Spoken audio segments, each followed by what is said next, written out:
Assalamualaikum warahmatullahi wabarakatuh. Alhamdulillah, salatu wassalamu ala rasulillah, ma ba'd. Kaum muslimin yang dirahmati Allah subhanahu wa ta'ala, ada sebuah video yang viral dari Pak Umar bin Hafidh, di mana di dalam video tersebut, kaum muslimin, Pak Umar bin Hafidh ini sedang beraction di majelisnya, seolah-olah di majelisnya itu didatangi oleh Nabi Muhammad SAW, sehingga dia beraction dengan mata yang terbelalak, matanya melotot, seolah-olah melihat kehadiran Nabi Muhammad SAW, dan itu adalah bohong, kaum muslimin. Dan kemudian video yang viral tersebut dikomentari oleh ulama Madinah, kaum muslimin. Video tersebut dikomentari oleh Syekh Profesor Dr. Ibrahim bin Amir Ar-Ruhaili. Dan sebelum kita menyimak video dari Syekh Ibrahim Ar-Ruhaili, kaum muslimin, coba kita simak dulu video dari Pak Umar bin Hafidh yang sedang beraction bahwa dia sedang melihat Nabi Muhammad SAW.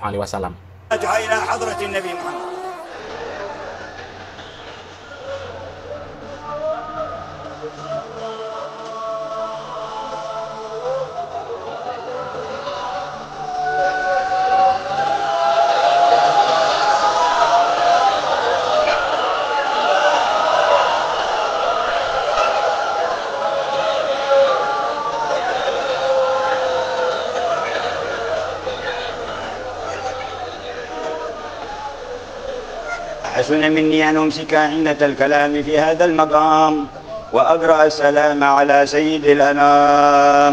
السلام عليك أيها النبي ورحمة الله وبركاته. Tuh, kaum muslimin ya, actionnya luar biasa. Seolah-olah dia melihat Nabi Muhammad SAW hadir di majelisnya.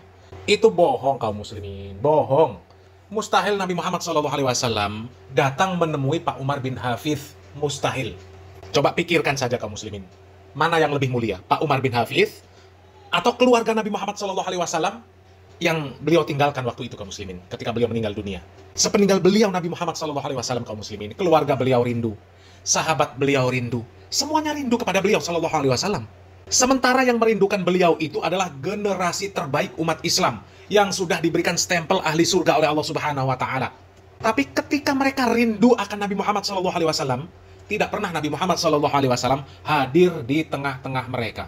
Padahal mereka ini adalah orang-orang yang paling baik pengamalannya terhadap syariat Islam ini, kaum muslimin. Mereka anti syirik, anti tahayul, bid'ah, khurafat, maksiat. Mereka generasi terbaik yang diberikan stempel oleh Allah Subhanahu wa Ta'ala bahwa Allah Subhanahu wa Ta'ala ridho kepada mereka dan mereka ridho kepada Allah Subhanahu wa Ta'ala. Was-sabiqunal awwalun minal muhajirin wal ansor walladzina taba'uhum bi ihsan radhiyallahu anhum wa radu'an. Mereka adalah orang-orang yang ridho kepada Allah dan Allah ridho terhadap mereka. Kurang mulia apa mereka di hadapan Allah Subhanahu wa Ta'ala? Tapi tidak pernah sekalipun Nabi Muhammad SAW hadir menemui mereka. Sedangkan Pak Umar bin Hafidh ini, kaum muslimin, ajarannya jelas syirik, tahayul, bid'ah, khurafat, ada semua. Mengajak untuk mengagungkan kuburan, mengajak kaum muslimin untuk mengamalkan amaliyah-amaliyah bid'ah. Kok bisa-bisanya mengaku Nabi Muhammad SAW datang di majelisnya, ya? Maka pantas kalau kemudian kaum muslimin yang seperti ini direspon oleh seorang ulama besar, Syekh Profesor Dr. Ibrahim Ar-Ruhaili, kaum muslimin. Dan beliau menyebutkan terang-terangan bahwasanya ini adalah kedustaan, kaum muslimin. Kita simak videonya. اليوم يا إخوة يكون على المنبر يخطب فجأة يجدونه يبرق بعيونه وينظر بعيونه كذا يمين وشمال يوهمون الناس أن الملائكة حضرت ولا واحد على المنبر يخطب وفجأة يا مرحبا بالمصطفى يوهم الناس أن النبي صلى الله عليه وسلم دخل. كذب، مجرمون والله، ما يستحون، يكذبون بلا حياء ويضعون الآثار والناس مساكين ما تستطيع تميز. وهذا شيء قال ثبت عن الصحابة أنهم فعلوا كذا وكذا. كذاب، ما فعلوا. أما أن يوجد صادق نتحداه أن يأتينا بأثر واحد عن صحابة رسول الله صلى الله عليه وسلم أو عن السلف فيه أنهم سألوا رسول الله صلى الله عليه وسلم بعد موته. Tuh, kaum muslimin, artinya videonya dari Pak Umar bin Hafidh itu sampai dilihat oleh Syekh Ibrahim Ar-Ruhaili hafizahullah ta'ala. Ya, dan itu kata beliau memalukan, itu penipuan, pembohong, pendusta, kaum muslimin. Bahkan beliau sampai menantang, datangkan satu saja riwayat. Sepeninggal Nabi Muhammad SAW, kemudian Nabi Muhammad SAW pernah bertemu dengan para sahabat, pernah bercakap-cakap dengan para sahabat. Ya, pernah mendatangi majelis para sahabat radhiyallahu anhum ajmain. Nggak ada, kaum muslimin. Padahal para sahabat dahulu, kaum muslimin, ya, sangat butuh pertolongan Nabi Muhammad SAW, sangat butuh arahan dari Nabi Muhammad SAW. Karena sepeninggal Nabi Muhammad SAW masih ada beberapa peperangan lagi, kaum muslimin, antara kaum muslimin melawan orang-orang kafir. Mereka butuh bimbingan Nabi Muhammad SAW. Tapi nggak ada Nabi Muhammad SAW datang untuk memberikan bimbingan kepada mereka. Sehingga apa urgensinya Nabi Muhammad SAW menemui kakek tua, Pak Umar bin Hafidh itu, kaum muslimin? Apa urgensinya? Majelisnya saja majelis-majelis bid'ah. Coba kaum muslimin ya, atas dasar apa Nabi Muhammad SAW sampai menemui Pak Umar bin Hafidh?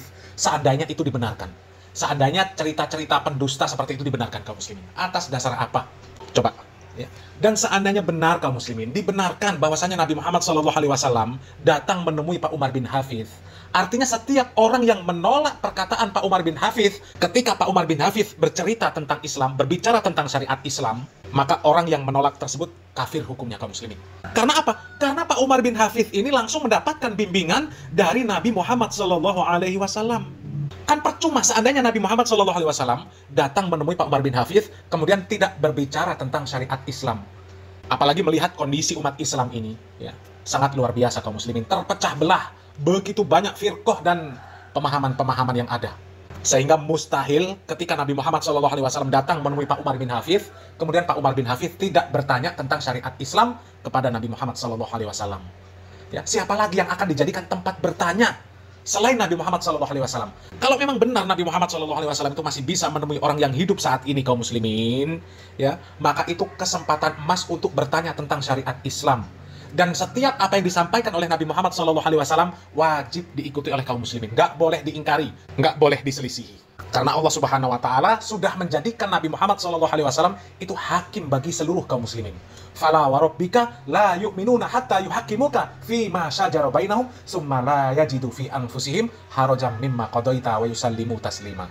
Maka demi Tuhanmu, mereka tidak akan disebut beriman sebelum mereka menjadikan engkau, wahai Muhammad, sebagai hakim dalam perkara yang mereka perselisihkan.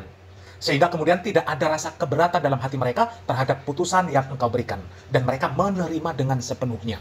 Jadi seandainya dibenarkan perkataan Pak Umar bin Hafidh, pengakuan Pak Umar bin Hafidh atau yang lainnya, bahwasanya dia bisa bertemu dengan Nabi Muhammad SAW, maka perkataan orang tersebut wajib diikuti kaum muslimin.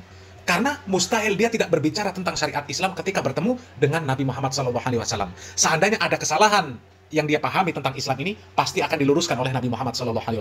Mustahil Nabi Muhammad SAW menemui Pak Umar bin Hafidh atau yang lainnya, kemudian ada amaliyah-amaliyah yang diamalkan oleh Pak Umar bin Hafidh atau yang lainnya tersebut bertentangan dengan syariat Islam. Mustahil Nabi Muhammad SAW diam, kaum muslimin. Mustahil. Ya. Dan ternyata yang terjadi tidak seperti itu, kaum muslimin. Bahkan Pak Umar bin Hafidh ini hanya disukai oleh kelompok-kelompok orang-orang yang suka mengagungkan kuburan, suka ngalap barokah ke kuburan-kuburan yang dikatakan kuburan keramat, yang hobi amaliyah-amaliyah bid'ah, yang senang dengan keyakinan-keyakinan